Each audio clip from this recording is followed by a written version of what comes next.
Welcome. You are at the CCC. Where there are where there are no outside issues. My name is Anthony. I'm an addict and alcoholic, the 7th-year doctoral student in clinical psych. I missed you so very much, and I still care about you. Yes, and I'm LouiLou, and my pronouns are he and him. I am in recovery for crystal meth and alcohol. I am always in search of balance, and I missed you too. And each week we will provide and create a brave space where we can engage in conversations around topics of recovery. Our intention is to hold and inspire better spaces for more people in recovery by touching issues. Sorry, it's not touching issues. It's tackling issues. Damn, we've been gone for how long? Maybe 3 weeks, and this is probably the first time I'm re-looking at this. Okay, I'm going to try that last part. Okay. Again. All right, you ready? Go ahead. Okay, our intention is to hold and inspire better spaces for more people in recovery by tackling issues sometimes used to separate us. But before we do that, please like, comment, share, and ding that bell. Wow. Ding, ding, ding. Y'all, I'm so sorry. Our production guy just face palmed. Okay, so here's the disclaimer. Hopefully I don't fuck this up. All right. The views, thoughts, and opinions expressed on at the CCC are ours alone. We do not represent anyone but ourselves. The material and information shared here is for general information purposes only. In other words, we are just a couple of friends behind a mic here to entertain you. Ricky. Yeah, no, I was thinking it's quite interesting that, like, we're reading from something and you're struggling. I think it's interesting that we still read it rather than just commit it to memory. Yeah, whatever. It's like, well, you know what? If you noticed, I was telling him before, you can't see my phone. I'm just kind of casually glancing down like they do on Saturday Night Live, and his is like up here in his face. So you're telling me on Saturday Night Live they look at their phones? Oh, you can tell. No, they don't look at their phones. You can tell they're looking at the cue cards. They're looking at the cue cards, and sometimes it's really obvious. Okay. That's a good story. Thank you for sharing. Well, how are you? How was your 3-week break, huh? My 3-week break, it was really, really nice. So many wonderful things since then. For folks who are not in San Francisco, we put up our first physical ad in the Castro district. Excuse me. Shout out to, what's her name?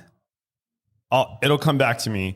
But it's a nonprofit organization that helps other nonprofits in the area with advertising space. It was given to us. So that was really nice. Really excited about that. I've just been doing a lot of writing, trying to stay on my school stuff. It's been nice. Yeah, it's been a nice break. I mean, I when found out that our producer was going to be traveling, I was looking forward, because I think between Anthony and I, it's like we have a lot going on. We do. But this is a labor of love, and so any opportunity to do it, I'm all down. I don't even consider it labor. Okay. Check, please. Check, please. So I wanted to give a shout out to Our Town SF. That's her name. Our Town SF. Our Town SF. And also it's like... and a big shout out to True Colors Recovery in Portland, Oregon. They've been giving us shout outs on their Facebook, which has been really cool. It's amazing. It's really amazing what they're doing up there. From my understanding, they're a nonprofit organization. They're LGBT plus focused, specifically on recovery, offering free services to folks. So that's pretty dope. Thanks for giving us a shout out. Absolutely. And anyone listening to us who heard about us through them, welcome. Okay. Did you say how you're doing? Yeah, I did. I said that. I feel like I toned out. I feel like you're not listening to me. That's okay. So today's topic is unforeseen gifts of recovery. And this was Lewis's idea. Tell us. Well, no. What brought it on. It wasn't my idea. We have a list of topics, and it was in the list. And I was thinking, it's something I really love to talk about because, I think that obviously, in recovery and specifically in 12-step, we have each of the steps has a promise that's attached to it, and some of them they're out there and in your face or whatever, but there are a lot of things that occur as a result of sobriety that I think anybody, even if you're not in 12-step, you experience. And those are the things that really kind of like keep me like solid and remind me that I'm doing the right thing. Yeah. And so while we're having our discussion today, if you have any thoughts or experiences with unforeseen gifts of recovery that may have, something you just weren't expecting that you have no doubt in your mind is connected to recovery, we'd love to hear about it. Absolutely. And so I feel like, for me, a good place to start is that I like this idea. I like this topic because I have, especially recently, I keep having these moments where I'm like, oh my God, it's only because I'm sober. It's only because I'm sober that I'm having this dinner with people. We were at a dinner a couple days ago and it was just remarkable. It was so jovial. Everyone's talking and laughing. The food was bomb. Oh, yes. A group of people who very likely would not have come together were it not for recovery. And I thought that was pretty cool. You think that we wouldn't have come together? That group of people? Okay, maybe. Well, just think about our lives, okay? Okay, just in general, like if you think about the people who are in recovery. You don't know my life. Okay. No. Did you want me to answer this question? Go ahead, answer the question. So like if you think about recovery, right? Especially recovery spaces, like as adults. Okay, when you're younger, how do you make friends? You make friends because you're surrounded by the same people at school, or as an adult, sometimes it's like people at work, right? So in recovery, we come from so many different walks of life, so many different experiences, etc. And it's through the rooms or through like fellowship that we end up in each other's company and we end up hanging out. And so were it not for those like situations, we very likely would not have come together. You're right. It's a beautiful thing. And I had this conversation a week or so ago. Like, I think that, and this ties in nicely to the topic. Like, I think that, say I were to move to San Francisco, like I did. I moved to San Francisco. And if I'm not a naturally outgoing person, or if I don't know how to be with other people, trying to find your people, your tribe or whatever, is that easy. And if you try to find it at the bar, you're going to find people, but you may not find, those who you don't find the healthiest relationships. Okay, I want to start there. Yeah. That's such a good point, right? Because I thought like when I was drinking and using and I was at the bar and we were like talking about it, I thought my connections were so deep. You know what I mean? I'm like, oh, we're hella bonding, blah, blah, blah, blah, blah. Absolutely. But when you were sober, those connections weren't there. There were no. You know what I mean? I thought they were nowhere to be found. They were nowhere to be found, or if they were like super surface level. You know what I mean? And I want to qualify, they served me well. Of course, I needed them, and so I don't want to discount any of the connections that I had, but unfortunately, they were fleeting. Yeah. They were fleeting.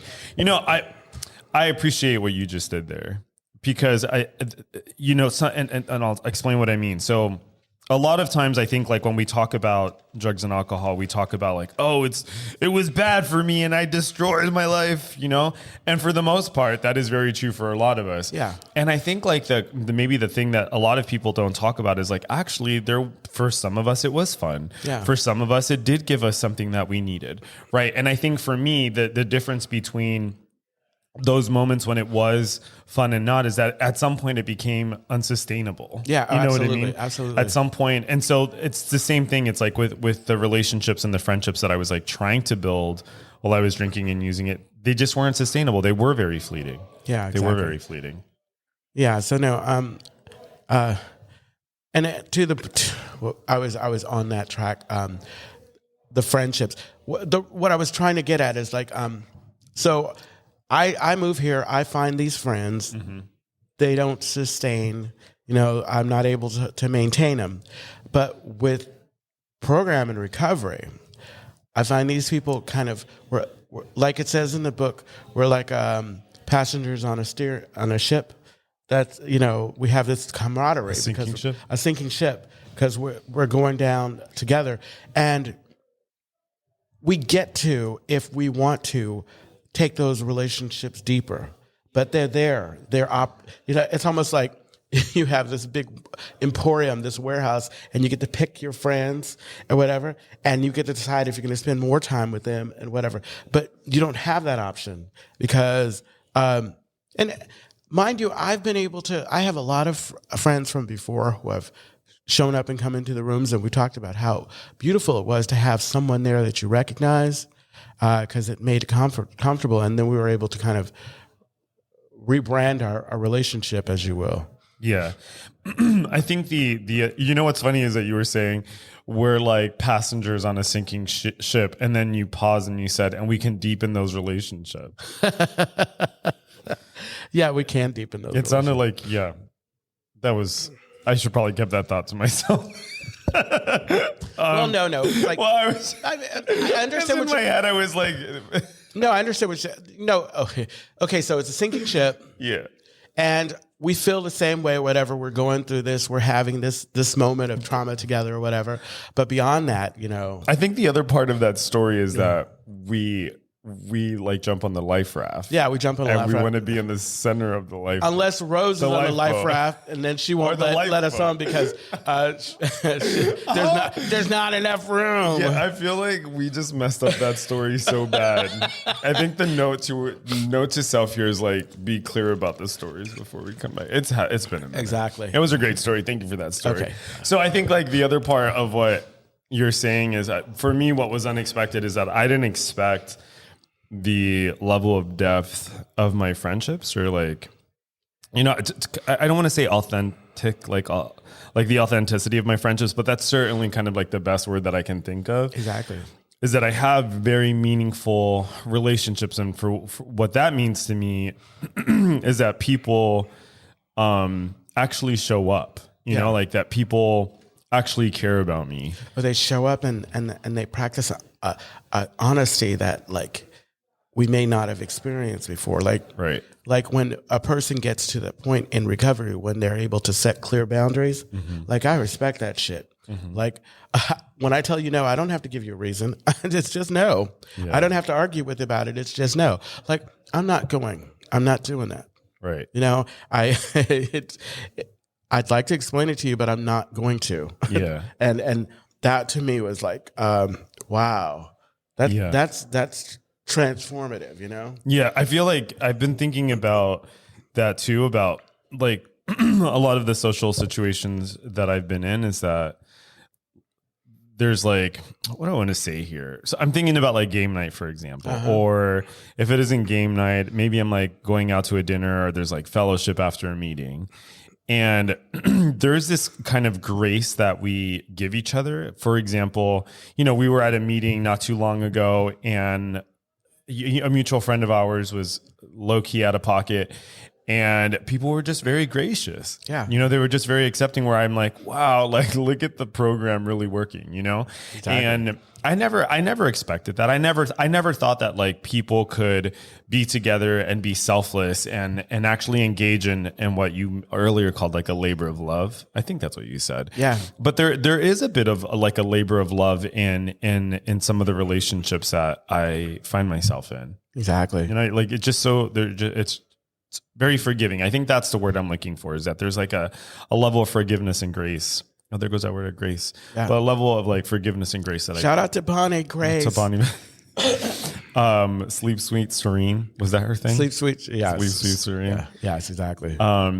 Yeah. So there's I wrote down like peace of mind. I didn't expect peace of mind. Yeah. So before we started rolling, like before we turned on the cameras, I was telling Brandon and Lewis that when I first got sober, what I thought that meant was that I could only do cocaine, right? That was like the extent to which I thought, like, that's what I thought sobriety was. What I thought sobriety was is like, I just have to stop drinking. And then you get sober, or rather, and like I got sober. And then at some point I realized like, oh, actually I can like one of the benefits or the unforeseen gifts of recovery was like, oh, I have peace of mind. Like it's not so loud in my head. I mean, it was still kind of loud in the beginning. It was still kind of loud in the beginning, but there was a quiet. Yeah. Unexpected quiet. Actually, there was this thing that used to happen to me, like, and all I could describe was like wind and free space going through my head. Like it was like, and I've heard it referred to that too. Like there was a peace of mind, and it was a beautiful thing. There was something I was going to bring up. Okay, so And I think it had to do connecting to like the party and all the different types. I have these friendships with people that I didn't know that we ever would have anything in common with, you know? And it's just a beautiful thing. You know, one of the other things, I'm sorry for folks listening, I'm sorry to keep clearing my throat into the mic. That must sound really loud on their end. I was thinking about my family and how much my family has changed. Oh my God. And how much, okay, there's a story in here. So when when I first graduated from undergrad, I used to work at this hospital, and my coworkers, essentially, they didn't like me. I was still drinking and using. They did not like me. I was not very pleasant, for a number of different reasons. Like I was selfish, I was self-centered, and definitely egotistical. And I remember once I was talking to my therapist at the time, and I said, I don't know what's happening. Like, I don't understand why all these people like behave this way around me. And she goes, you're the reason why these people behave this way around you. Right. And it was like the first time I think someone had said, like, you need to start owning up to like the situations you find yourself in. Mm-hmm. Okay. So let's put that in the parking lot. So let's fast forward. I'm sober, my family. So for the longest time, I had like all this beef with my family. I attributed all my problems to my upbringing, to like generational trauma and all this stuff. Like I did all of that work for such a long time. Like by work, I mean, I was just constantly playing that on a loop in my brain. Right. Then I got sober, and I noticed that my perspective toward my family started to change. Absolutely. Okay. So I've been in recovery for over 10 years at this point, not continuously. But one of the things I never thought would happen is what has happened in my family. I'm not saying this is the result of my getting sober, but I don't know what else to attribute it to. Like, I think my family, like there are other people, addiction definitely runs in my family, but there is this like ownership of issues. There's like an ownership of people's feelings and thoughts that I'm seeing in my family that has like totally blown my mind. Like I have the family that I've always wanted, and I don't know where that came from.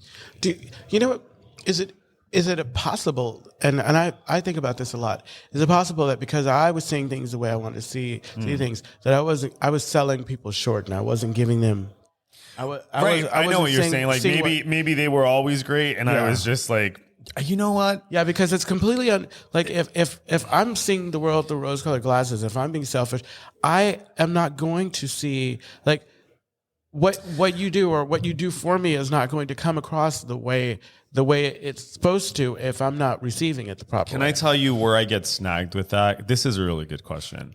Where I get snagged with that is like, oh man, this just got deep in my head. Okay, so.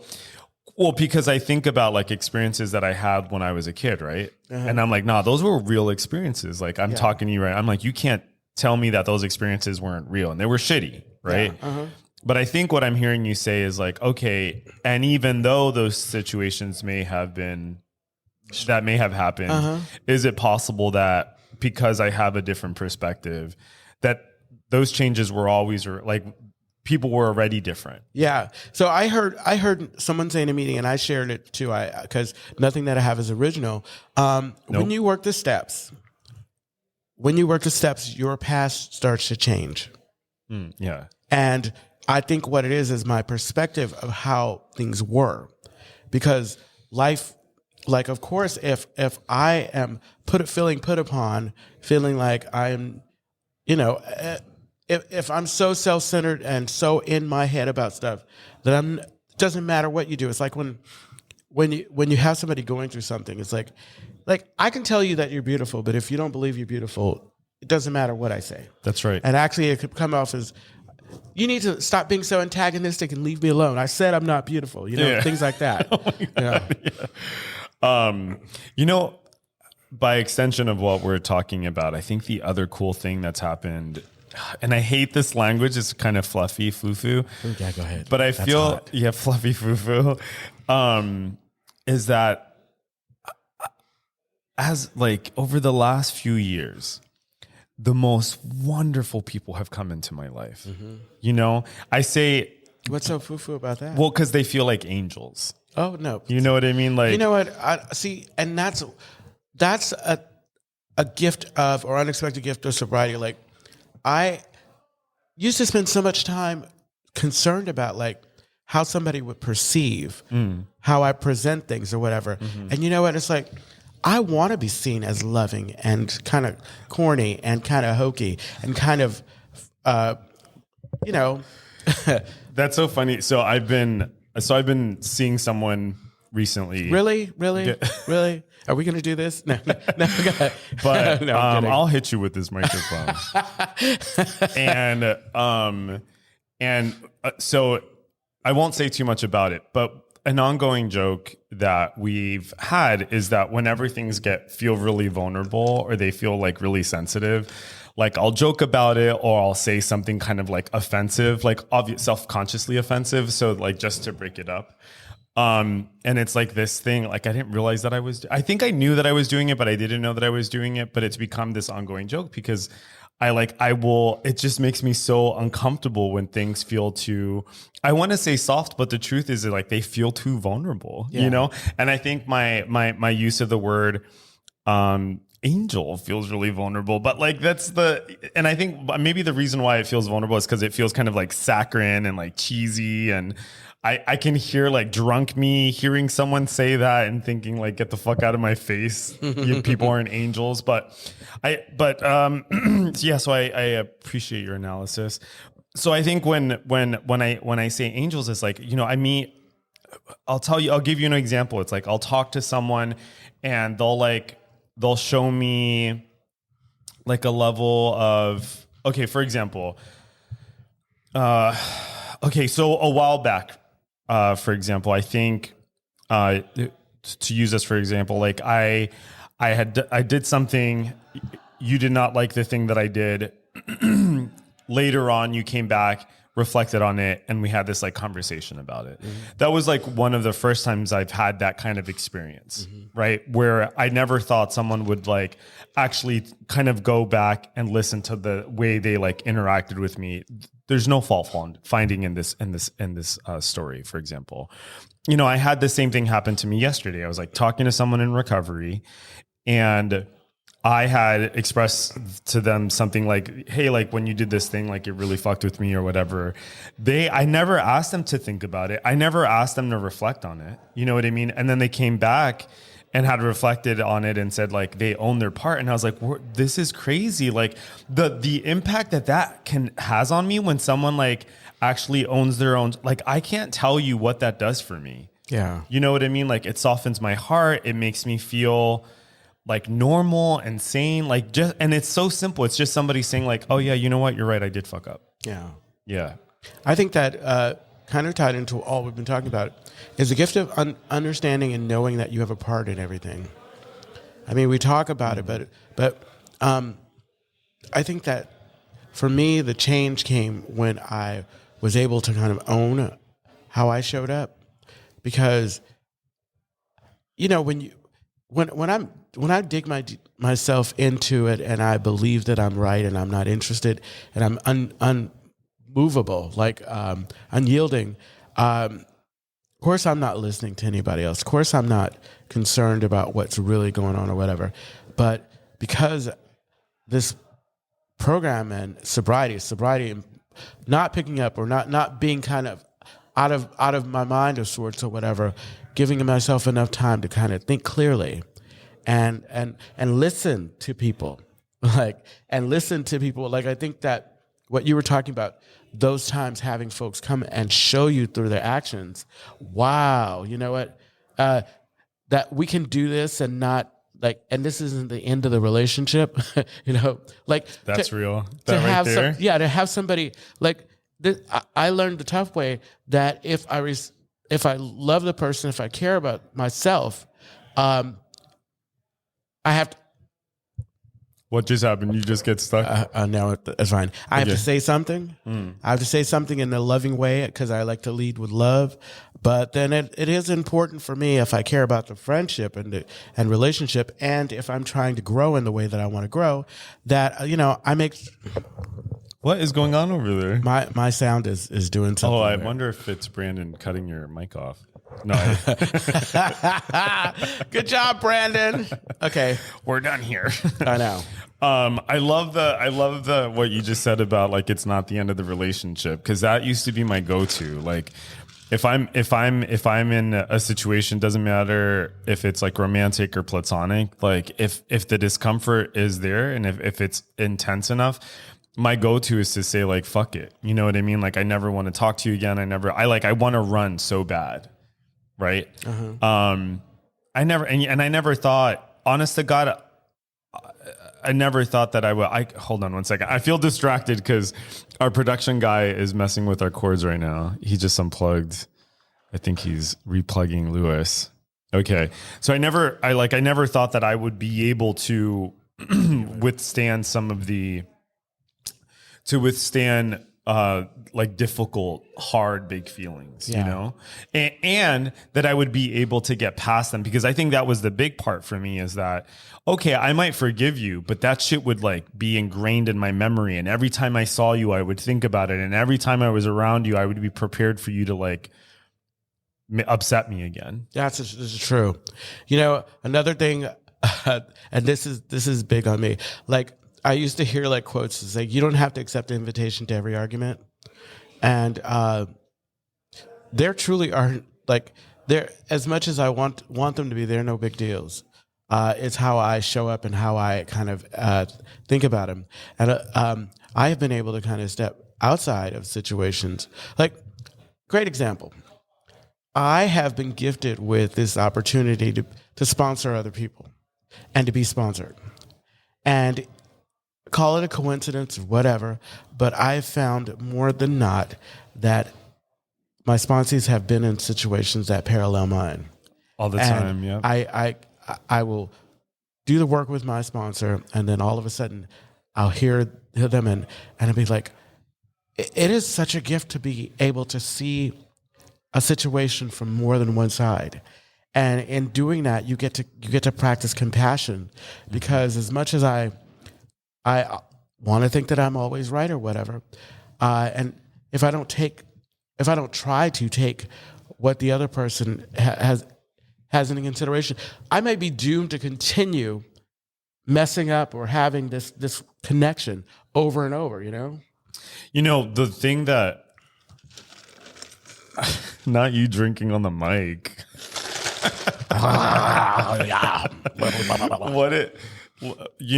What I appreciate about what you're saying is you're reminding me of. I love that you appreciate me. Oh, I said what you said. Okay, well, I love that you appreciate what I said. You just threw me off. You know better. Like, you know. I can't hold a thought for like long. If you aren't watching us and you're just listening, I just gave Anthony a back rub. Yeah. What if I'm wrong? Right? So I just assume in situations now, even when I have all the convictions and evidence in the world that I am right, I just assume that because there is a God and a power greater than myself, that I am very likely wrong in some place that I can't see. Absolutely. Right? It's like, it's not my job to understand like what the grander design is, but I do think it is my job to be as flexible in the fabric of life as possible. Right? It's like, I don't need to be that kind of like sturdy thread in a blanket where like, you know, it's like immovable. And I find that like when I'm much more flexible with people, this is also really new. When I'm just flexible with people, like, you know what? Yeah, you said something that offended me, or like, yeah, you know what? Like, I think you're annoying. I would never tell someone that, I don't think, because that's my issue, not theirs. It's like, but when I'm like, you know what? So what? You know what I mean? It's like, so what that person's annoying, you know? I think I may have shared this a while back. There's Dr. Sherry Taylor. She's Sherry Taylor. So, do you know Dr. Sherry Taylor? Sherry Taylor, yeah, the name sounds familiar. Is she black, huh? Yeah. Yes. She's celebrity kind of doctor. Well, she's amazing, is what she is. No, she is amazing. She taught at the Wright Institute. I think she still teaches. Can I just note? What? Okay, so normally when Anthony mentions a name or something, you just see a question mark form above my head, and I just have to listen because I want to learn. But today was one of those days I feel like Thank you, God. Hallelujah. Hallelujah. So Dr. Sherry Taylor is amazing. I took a class with her, not with her. I took one of her classes in grad school. I think it was like LGBT mental health or something like that. Anyway, I recently heard she was being interviewed on a podcast. I may have shared this before. It's worth sharing again. And toward the end of like their discussion, they were talking about hatred destroying things, that hatred is like the ultimate destroyer. And then Dr. Sherry Taylor says, actually it's love. Like love is the ultimate destroyer of things. And I like thought about that and I was like, oh shit, like she's right. Like literally love is like the one thing that like will disrupt my annoyance with someone, will like any hatred I might have in my heart or any anger I might have in a situation. Like if I can find a way of loving the other person, and generally, you know what it is? The thing that kind of gets me to the other side of that is like seeing myself in them. Yeah. Right. It's like, or if maybe it's not even seeing myself in them, it's like just seeing their humanity.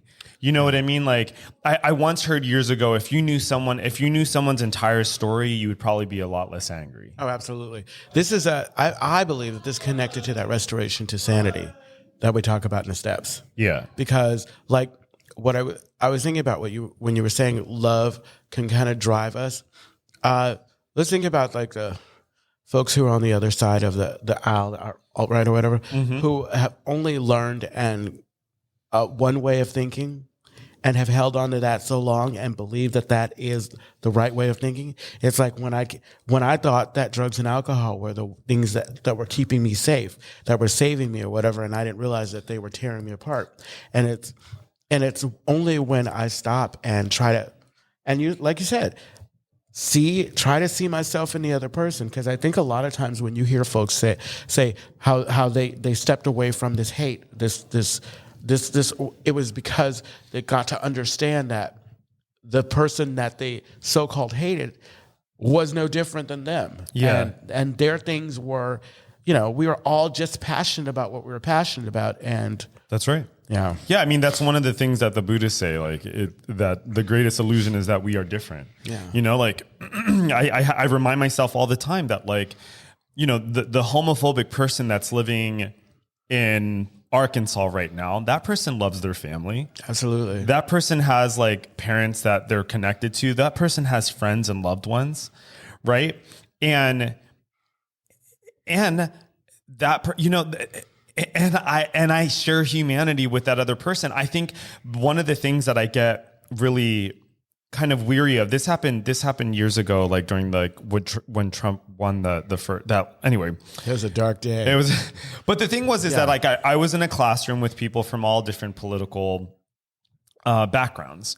And there was this conversation about basically like, oh, we need to put a bunch of people on an island and blow it up. And I was like, hold up. Wow. Like we are talking about human life. And I'm not an apologist before people listening start saying shit like that. Yeah, exactly. I'm not an apologist. Like I think, like I've said before, to stand in the gray is a luxury, and it's a luxury that like a lot of us don't have. But what I do stand on, like, is I stand on the side of the truth. And the truth is that like human life is valuable, and that I have to be very careful about saying like, let's put someone on an island and blow them up, because there's no reason why like somebody on the other side of an opinion of mine might think the same thing about me. Absolutely. I think what it is like when you make statements like that in public, that's irresponsible. Of course, right. Like, I mean, when how you choose to live your life and your politics impact whether or not I can live my life, that's when I have a problem. Yeah. Right.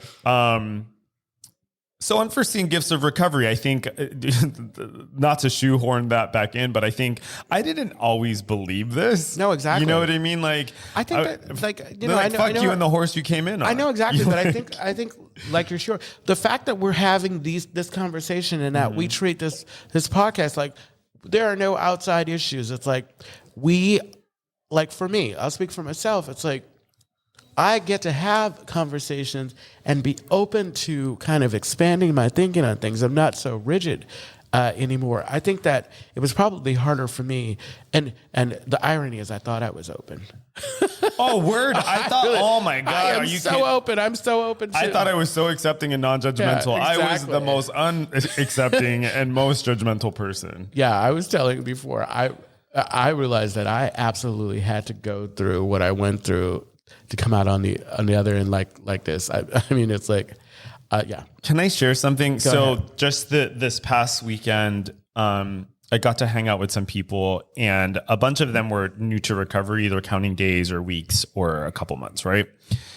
And there was one person who was hanging out with us, who, a very funny guy. The exterior that, like, I guess my perception of him is like, oh, like emotionally impenetrable, like insensitive, blah blah blah blah blah, right? You name it. The way we all were basically in early recovery. But so, we had this beautiful day. We like started with breakfast. We went to Great America. We had dinner. Sounds like so much fun. It was a lot. It was a lot of fun. And at the end of the day, he says, just earnestly, sincerely, he's like, I had so much fun today.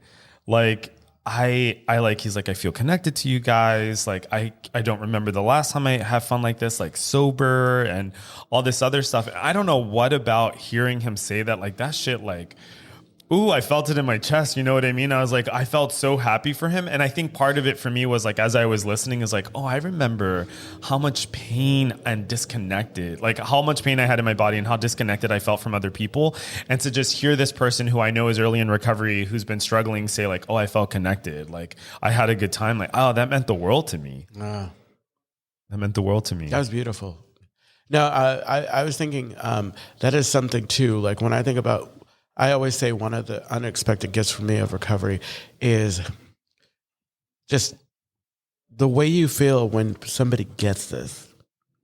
And, as much as you want it for them, it's not until they make the decision, They go through whatever they have to go through, and all of a sudden it's like you see them and they transform and they start to do the thing not because they're for other people, but they do the thing for themselves. I mean, when you get to that place, it's like, wow. And then that way you get to celebrate. Like, I don't show emotion all the time, but it's like when I see somebody get up, get a chip celebrating, and you see how excited they are and how much work they've been doing, that's like, wow, Can I tell you? Go ahead. No, I'm just saying, wishing people well. Yeah. Can I tell you? So there was a time when I used to feel really like if something was happening and I felt left out of it, right? I've had that experience before. And I don't know what it was. Maybe I had a dream or something like that. But basically what ended up happening is there was someone in the room who had very long story short, I had this dream. There was someone in the room who had this event. They didn't invite me to it, whatever. I don't even know them that well, right? But I had this dream that they had gone out and came close to like being murdered or something crazy like that. And I remember waking up and feeling like, oh my God. Like, I remember feeling scared and, I'm feeling emotional just thinking about it. Like, oh my God, like I would never wish that on them in a million years, And so fast forward to like times when I felt like I've been disconnected from things. My sincere, like I don't know where this came from either. It's like the fact that like people are getting together and they aren't fucked up or like ruining the world. I'm like, you know what? I could not be happier that these people are alive. Yeah. And I especially I try to get back into that frame of mind. Like when I'm annoyed by someone, I'm like, bro, like that person could be like dead right now, but instead they're in this room and they're annoying you. Thank God. You know what I mean? Like, thank God that like the worst thing that's happening in the world right now is that they're annoying you as opposed to like causing havoc or in some DUI or like any other number of things. I think the other thing I wanted to say is that, if there was, I've been thinking about this a lot too, is like, if there's like one thing like that I could give the newcomers, just like a glimpse of what it feels like to be free from pain, like the emotional kind of like chaos, the like cognitive mental chaos, like just like a break from that, and a break that comes from like not drinking or using, but from being connected. Yes, exactly. To other people. and recovery, etc. etc. etc. So we're about 5 minutes away from like not being live. So because then we're gonna keep talking afterward for folks who might be just tuning in for the first time. So we stopped going live, like, as you can't see us after 5 minutes because that's not a bit. Like, I need to find a different way of saying that. So in 5 minutes, what is my fucking problem? Why am I like this? I have that effect on people. You don't. Yes, I do. You don't. Yes, I do. What I was trying to say is, so we go live for 45 minutes, and then after 45 minutes, we turn the camera off and we keep talking. And the reason why we do that is because generally what happens is, like, once the camera stops rolling, we keep talking, and like we have these like conversations, and we're like, oh, we wish like other people could have heard this and like chimed in or like whatever. So yeah, but lately what happens is the camera will go off and then we'll start talking about something else. Yeah, which is also cool. Yeah, no, it's like I think it has everything to do with it's like if you participate in 12 steps and you participate in meetings of any sort or whatever, the meetings are essential, but it's the meeting after the meeting sometimes that really kind of crack your recovery wide open, you know? Yes. Brandon, do we start telling people things? Absolutely. The Castro Country Club is a safe and sober community center for all people and a refuge for the LGBT recovery community. We provide programs and services that help people change their lives by supporting personal growth. Our vision is to reduce the suffering of addiction by connecting people to community, opportunity, and support. You can find more information, including all the ways to contact us, at www.castrocountryclub.org/podcast. Yes, and tune in every Tuesday at 4 p.m. Pacific Standard Time when we go live in our Castro Country Club Facebook and YouTube channels.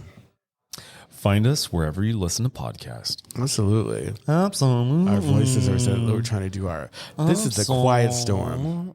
The quiet. Not Jaylon coming in 3 minutes before we're off so you keep talking air. the fuck? Yes. So you keep talking, or do you keep talking? Well, for those of you who've been wanting to hear it, we'll catch up. Those episodes will be downloaded and you'll hear the conversation.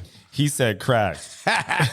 Wait, who said crack? That was Bonnie Violet. You two ever age though? Oh my God. We just have really good lighting. We have amazing lighting. We have really good lighting. The Castro I love the Castro Country Club. Yeah. Oh, Ty.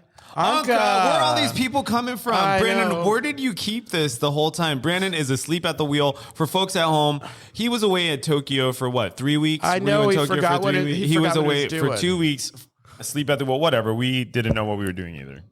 Well, we're happy to be back. We're happy to be back. Thank you all for listening in. We love you. We appreciate the support. Tell a friend, tell a newcomer. Listen to us while you're washing dishes, doing laundry.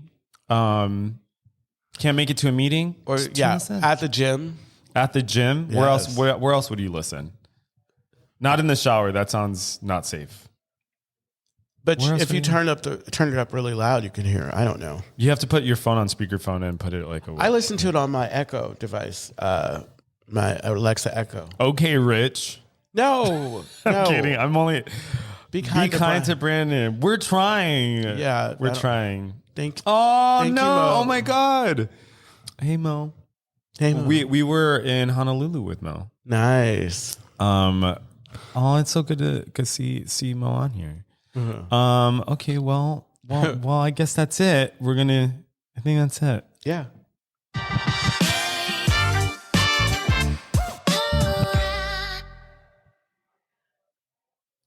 That was really cool, like a barrage of comments towards the end.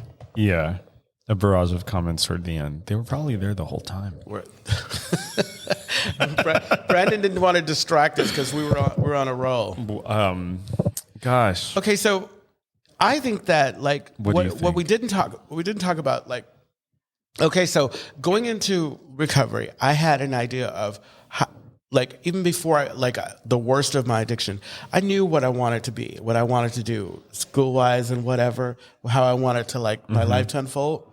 And I feel like addiction and going through that and coming out and getting sober, and after time, there was almost like they talk about it, a re-altering of me. Like, oh yeah. and what I was passionate about before, because like I had this, what I call my recovery job, because I was working for the Black Coalition on AIDS, and I was doing that I was doing it actively in my addiction, and then after for some time.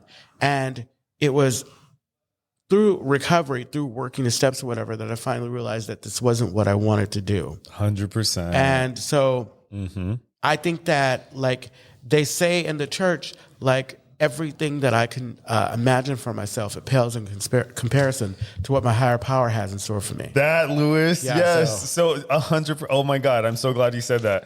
100%. That's my whole life. Yeah. Like once 100%. Like I thought there were all these things I thought I wanted to do. And looking back, like how hard I tried to make those things happen, and then they didn't work out. You know what I mean? Exactly. And then I love that you said that. And then literally the second I was like, all right, God, all right, you just do what you're going to do, God. Do it. Just do what you're going to do, God. And like opportunities started opening up, like scholarships to do certain things that I wanted to do, just opportunity after opportunity after opportunity. And I remember having a moment where I was like, oh, all right. Like okay, I get it, you know? And what's amazing about that is like that shit still happens. Oh, absolutely. Yeah. We're not done by a long shot. The other thing in that is what I believe success is today, what I believe gives me happiness is not the same thing.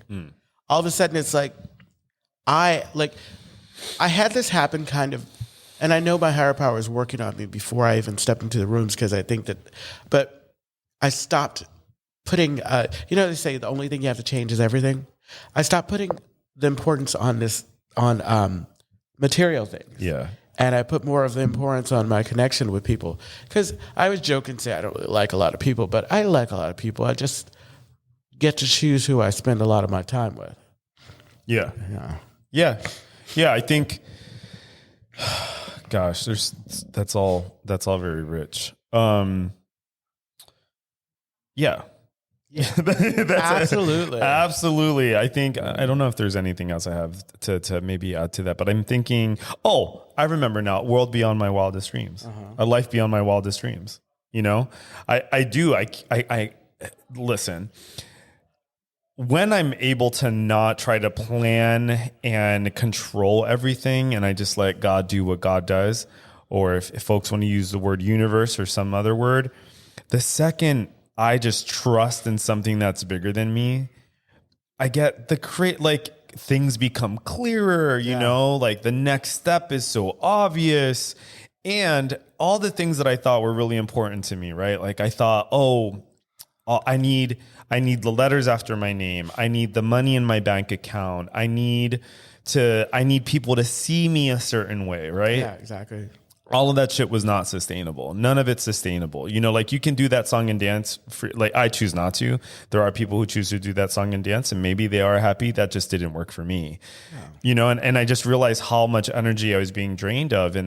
But the thing is like going back to this is like, and it still happens for me. I still have to work for those things. And the work for me is not, the work for me is actually kind of confusing, because it's really not work. It's in the not trying to literally play God. That exactly. You change how you think about those things, and you change how you view those things. And you're right. It's like you can still work towards it. You can still want things or whatever, but my life isn't driven in the same way by it, because they say, like, if you want God to laugh, make plans. Yeah. So one of the things my sponsor said years ago, and this is, and I try to return to this regardless of what I'm doing. Whenever I'm doing something, I think of it like, let me do this in the service of God. Let me do this in the service of people around me. Absolutely. Right. And it's like, if I'm doing it for some reason other than to be of service to God or to my fellows, that's the biggest red flag for me. Like if I'm doing something because I need you to pat me on the back, number one, that's like I'm setting myself up. you know, but I notice that when I'm doing something in the service of God, regardless of what it is, I'm not connected to outcome. Exactly. I'm not, because I'm fulfilled by something that's bigger, for lack of a better word. I'm fulfilled by connecting to like purpose or connect. Yeah. You know what I'm trying to say? I find myself constantly checking my temperature on those things, making sure, like, in how I send gratitude list out.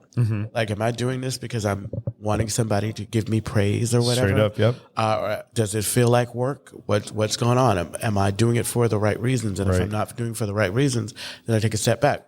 It's how I had to kind of change my relationship with the number of sponsees that I had, because I stopped and thought, is my ego tied in this? Right. And that I didn't do that before, because I would just do it because I was so, I was on that trajectory or that like path, because I wanted you to see me a certain way, and I was driven by that, and not by how do you see yourself? How do you want to show up? How do you want to look? And what somebody else thinks or how they think about me, it really isn't any of my business. That's right. One of my ongoing prayers is, God, please help me remember this feeling of connection with you. You know what I mean? Like, I think, I this has been happening a lot recently, where like I've had these moments where I feel so connected, where I'm like, God, thank you for like all the trials and tribulations. Thank you for all the hardships. Thank you for the things that you've taken away from me. I don't know, like, again, I don't know where that comes from, but to have peace come from places that I never imagined peace could come from. You know what I mean? Like, God, thank you for not giving me that job that I thought I wanted more than anything else in the world. Exactly. I really like the line in the steps, the third step prayer. It's that victory over them may bear witness to those that I would help with thy power, thy love, and that way of life.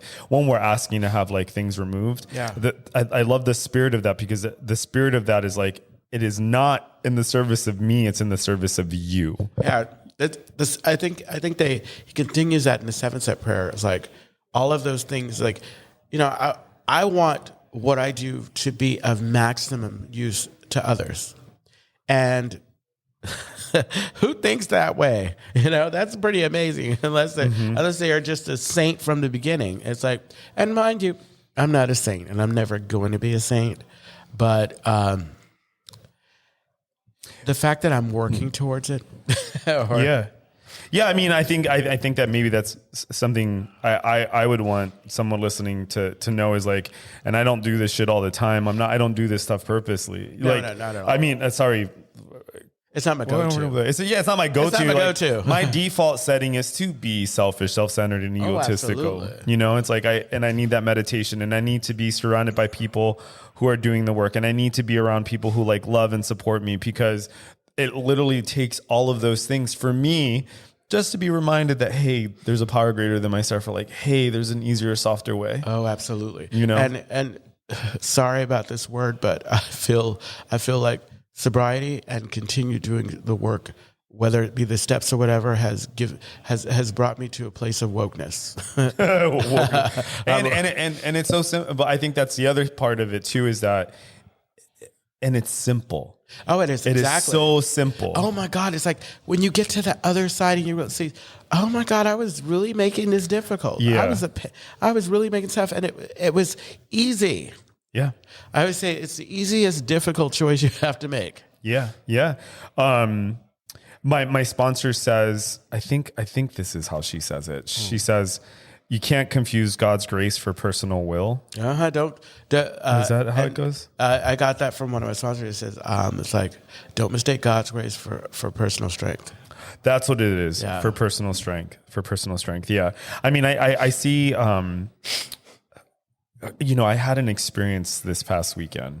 You had a lot of experience. I mean, it was an amazing weekend. Yeah, it was an amazing weekend. Let me tell you. So, we show up to this meeting, and the person sharing is my ex-boyfriend's former sponsee / friend. Okay.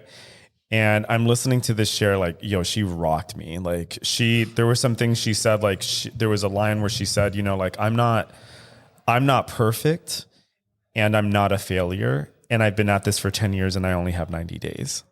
I like just, oof. It's beautiful. Like I felt that in my chest because I was like, man, like I get that. Like I was like in awe of her, you know? Okay. So fast forward, you know, we go to dinner. She had no idea who I was. Like we're out to dinner, we're talking, whatever. And it's really great. And I go, hey, I met you a few years ago. And she goes, really? I was like, yeah, you know, like I'm so-and-so, like I was with so-and-so at the time. And like, I met you. And she's like, oh my God, this is so crazy. So then she started to like disclose these things that she knew about him and his like, and the things that she had told me, I'm telling you, it felt like a God shot. I'm not going to, you know, spill people's tea. Absolutely. But we won't be saying any names. Yeah. We're not saying any names. We're not saying any names, but also like the details of that were not important. And let me tell you what came over me. Like I had so much like compassion and love, for him. And like, I just understood it. You know what I mean? Like I was like, honest to God, like we really are doing our best. Everyone's just really doing their best. You know what I mean? Billy says that, our executive director. He always says that everybody's just doing their best. Yeah. Yeah. Everyone really is doing their best. And like, and I remember, but as I was listening to her, like all the details and like all this stuff that she was saying to me, I was like, I literally had a moment where I was like, all right, God, I see you, you know? Like, and like the message that I got was like, you were always fine. You were always okay. You know, like you just, and it's the part that you were saying about like, you look back and you're like, man, I really made a lot out of nothing. Yeah, exactly. Ugh. God is good. God is good all the time. And all the time. And all the time. God is good. And God is good. Yeah. we're from a different church. No, that's okay. It's all good. Wait, how does it go? God is good. God is good all the time, and all the time, God is good. Amen. All right. Well, I think we're ending there. I know it's a good place to end. All right. Bye. Dun, dun, dun, dun, dun.